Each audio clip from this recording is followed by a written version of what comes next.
I am a firm believer that what's exciting you is your path, and what you're not looking forward to, what you're stressing out about, what feels dreadful, that's not a signal to push harder.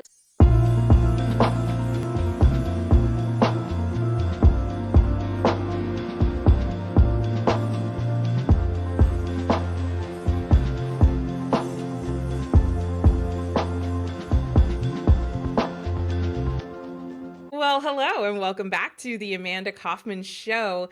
Today I'm joined by Hannah McKitrick. She is an absolute genius when it comes to Dolce Vita, a travel, wellness, and personal growth company that helps purpose led women live, lead, and nourish from deep alignment. She hosts luxury retreats across Europe. She hosts coaching workshops. She does mind body cooking experiences, which sounds very, very cool. And she works with high achieving women to help them to recalibrate their nervous systems. Leading helps them to lead with joy and build a life that feels as good as it looks. Her work blends aligned business strategy, intuitive health, and energetics of ease to help women to stop forcing, start magnetizing, and to come home to a version of success that is both soul led and sustainable. Hannah, welcome to the show. Thank you so much, Amanda. So excited to be here. I love it. I love it. And you have such a really interesting blend and a very intentional kind of way that you've packaged a lot of your expertise. But I just love to ask entrepreneurs, what led you here? Why focus on supporting women in this particular way? Yeah, so I feel like as many entrepreneurs can relate, it was my life journey that brought me here. And there's so many different micro pieces that led to it. And I wish I could say it was one big thing, but really it was so many different things that led up to this. And I'll give you some of the highlight reels of that because, I don't want to just give a blanket answer.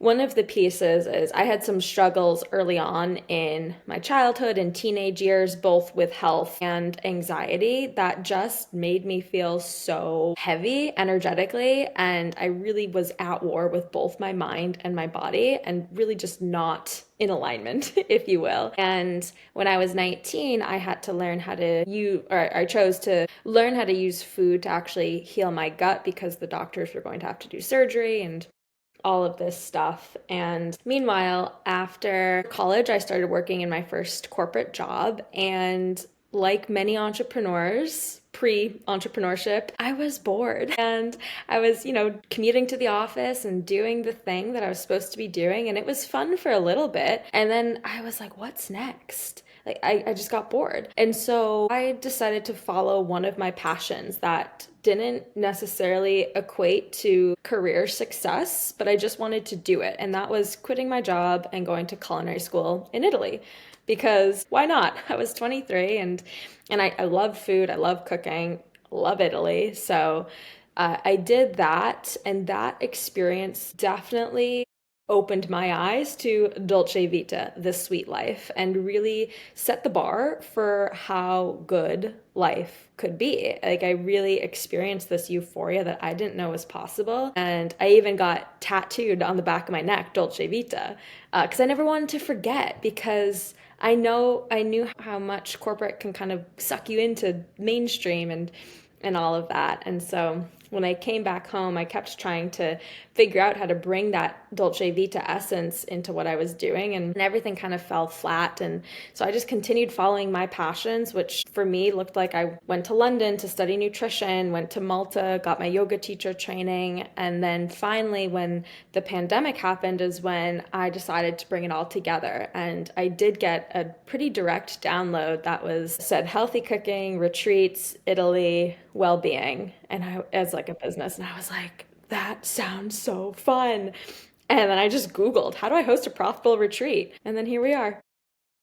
That's amazing. Yeah, that's incredible. And it takes a lot of courage to choose your own path. There were a couple of points in your story where I'm like, goodness, it sounds like there was actually a lot of pressure at those different junctures where you then decided to respond to that pressure by going like, I need to seek, I need to find. And then here you are, like you've discovered so many cool passions and developed quite an interesting resume as a result of that. Did you have a lot of people around you who traveled or went to these places? Like, can you talk to me a little bit about the what led you to go, you know what I'm going to do? I'm going to go to Italy. You know what I'm going to do? I'm going to go to London. You know what I'm going to do? I'm going to go to Malta. That is not a typical way to problem solve and to to think about things. And I'm just curious, did you have inspiration around you of people who had done similar things, or was this really coming from somewhere else?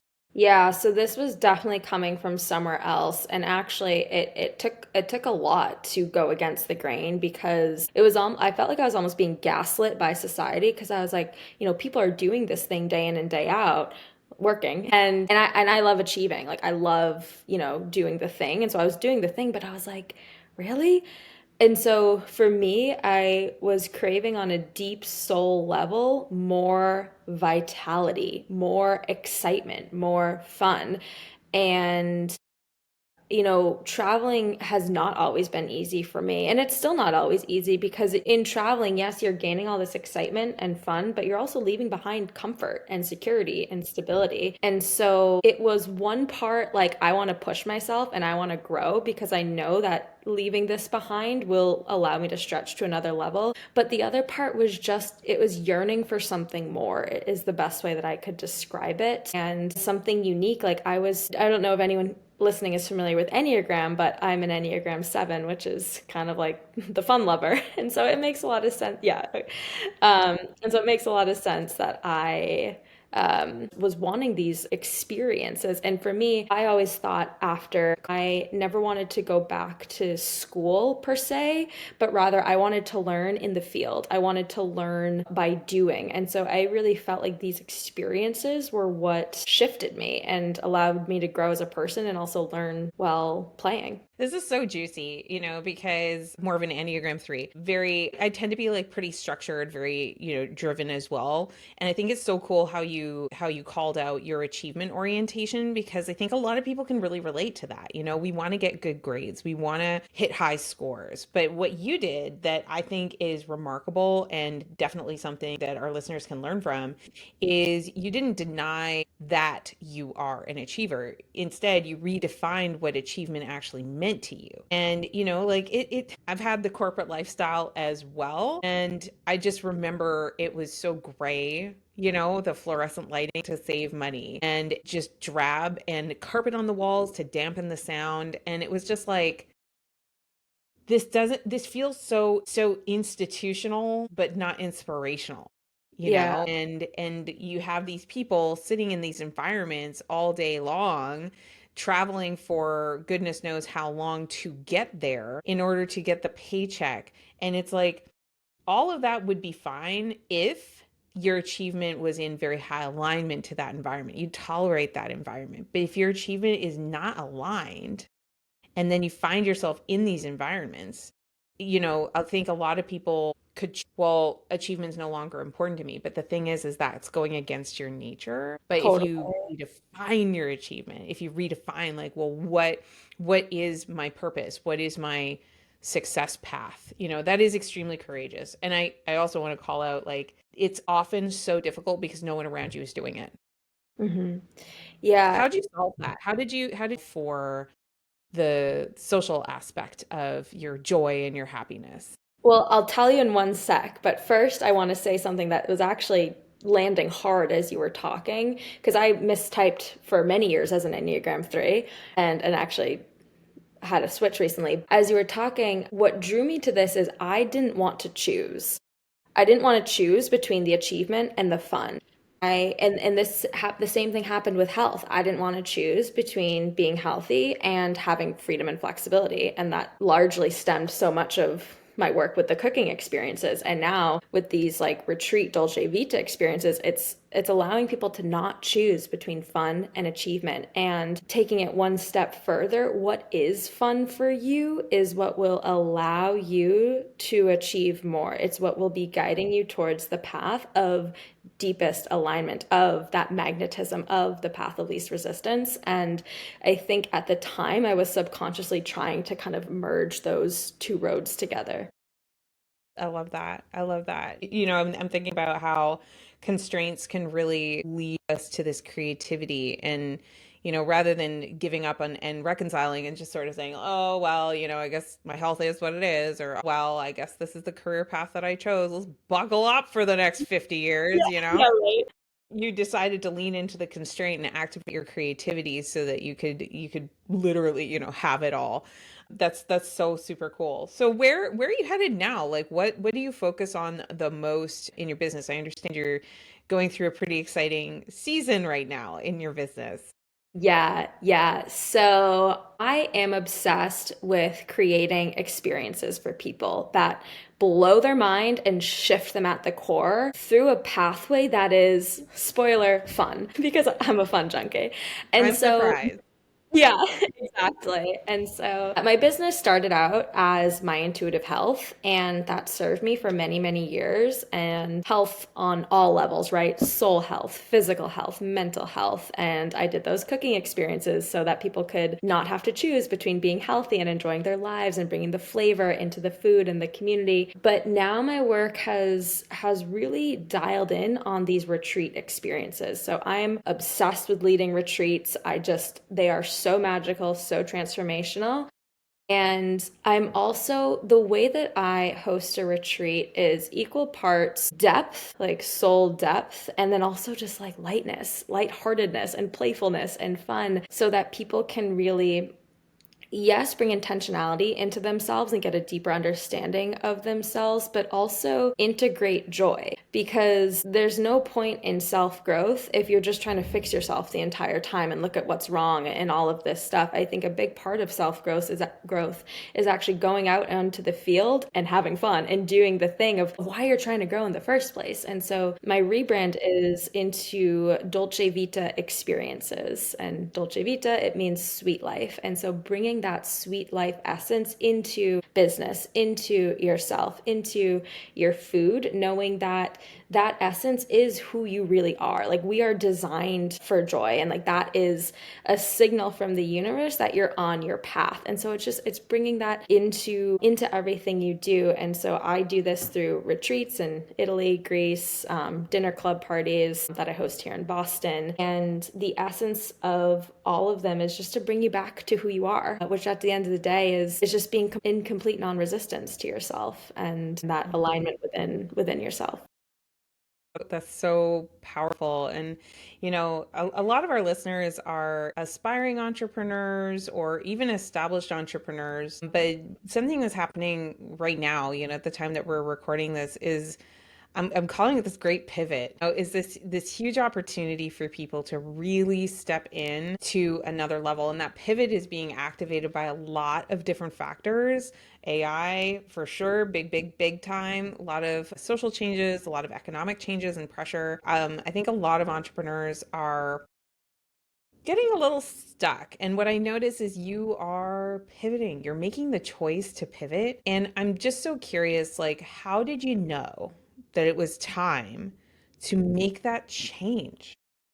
Yeah. So for a while, I was grateful for the business name that I chose, Intuitive Health, because I was like, this is awesome. It's so broad, it's so all encompassing. Like, this will grow with me for a while. And then, I am a firm believer that what's exciting you is your path, and what you're not looking forward to, what you're stressing out about, what feels dreadful, that's not a signal to push harder. That's a signal to shift or shed something. So to shift what you're doing, shift the pathway there, or just to release it. And so I was taking inventory recently, and um, I realized that I'm not really lit up about health anymore and talking about it. Like, I don't know. And I was thinking, like, for my clients, even the transformation that they were going through, yeah, at the beginning, it definitely was like they had huge shifts in the kitchen. But really, the big shifts that happened on the retreat, it had nothing to do with food. It was all about themselves and that bringing more joy into their lives. So I was like, okay, well, that's a little deceiving, the brand name. And people would think my retreats were about health. And I was like, they're not. Like, and so that was one piece. And then the other piece was I realized that what was falling flat were some of the, like I said, like the health stuff and the cooking stuff. And what was feeling exciting was more of the experiential stuff. And so I had that awareness, and then I quickly tried to shove it down, right? Because like I feel like once you realize that something's flat that you've been doing for so long, you're like, well, no, like that can't be true. So I tried to shove it down, but then the name dropped in. Dolce Vita, and I was like, that's what this is about. And I have the sign, people might not be able to see, but it says La Dolce Vita above me. I've had this way before the brand. I've had the tattoo way before the brand, and all of a sudden it just felt like I could stop resisting or trying to connect, force my brand together. Now it just all makes so much sense of what I'm doing and why I'm doing it versus before I used to have to kind of like piece things together of like it's this and it's this and it's this, and now it just, this overarching umbrella, just it's like a sigh of relief, like, oh yes, I'm home. Yeah, I think that's so beautiful. There's a lot of debate and discussion in the entrepreneurial and online world about hustle culture, ease and flow, like you've got to grind, you've got to do it. And it's so interesting because you can sort of see like people building two different camps around it. I think what's really interesting is your reflection is it wasn't just I like La Dolce Vita. Like it was also seeing because you were doing, but seeing what your best clients were really responding to and what they were doing. So you were taking in, yes, like everything around you, but you were also seeing the flow in the business itself because you got into action. And I think a lot of people are really hesitant to get into action because they're like, what if I pick the wrong vehicle? What if I pick the wrong thing? What if I pick the wrong idea? And I mean, like, that feels like something you probably help a lot of people with. It's just sort of Yeah, like drop in, like, pay attention to what, yes, lights you up, but also is lighting up other people around you and give yourself that permission to pursue. exactly. And permission for it to not see all of the pieces right away. Like, I think it takes multiple years for people to really understand their brand. And like, it makes sense that after 5 years, I'd have a pivot. Like, I was a baby, you know? And I'm now, just like thinking back to starting out. I'm like, that one thing you just said, I was like, I was the most resistant to that. I'm like, nope, I'm going to be the exception. $1 million in a year. totally. And now I'm like, oh, I can finally talk about who I serve without like crying and like, or like I can actually say what I do without like panicking. And I think it takes a while just to kind of see what people respond to, see what you respond to. It's a combination of what's exciting you and also the feedback from both clients and the universe and what's coming to you easily, what's flowing, what's not, and just doing that dance between your intuition and what's happening. 1000%. I love it. I love it. Hannah, if people really wanted to keep up with you, what's the best way to do that? Yeah, I'm pretty active on Instagram. So my Instagram is just hannah.mckitrick, McKitrick. And send me a message, say you heard me on Amanda's show, and I'm sure we'll have tons of business intuitive stuff to nerd out on. I love it. I love it. Well, congratulations on the rebrand and the discovery. I'm super excited for you and your upcoming retreats and events. And thank you so much for being on the show. Yay! Thanks for having me. My pleasure. And dear listener, before you go, make sure you smash that subscribe button so that you don't miss another episode. And if you love this, if you've got a friend who is needing to hear that they can pivot, they can choose the fun and aligned way, be sure to grab the link to this episode and share it with your friend. You can just text it to them, you can send it on Messenger, you can send it in DM. Just share the love. And finally, if you really are loving the show and we're having a positive impact on your day, One of the best ways you can let other people know that this is worth their time is actually doing a review. So if you just take 30 seconds and leave a review on whatever platform you are listening, we always really appreciate it because it helps others to choose the show when they have a lot to choose from. So thank you so, so much. We'll be back with another episode very soon. But until then, make sure that you just do what matters.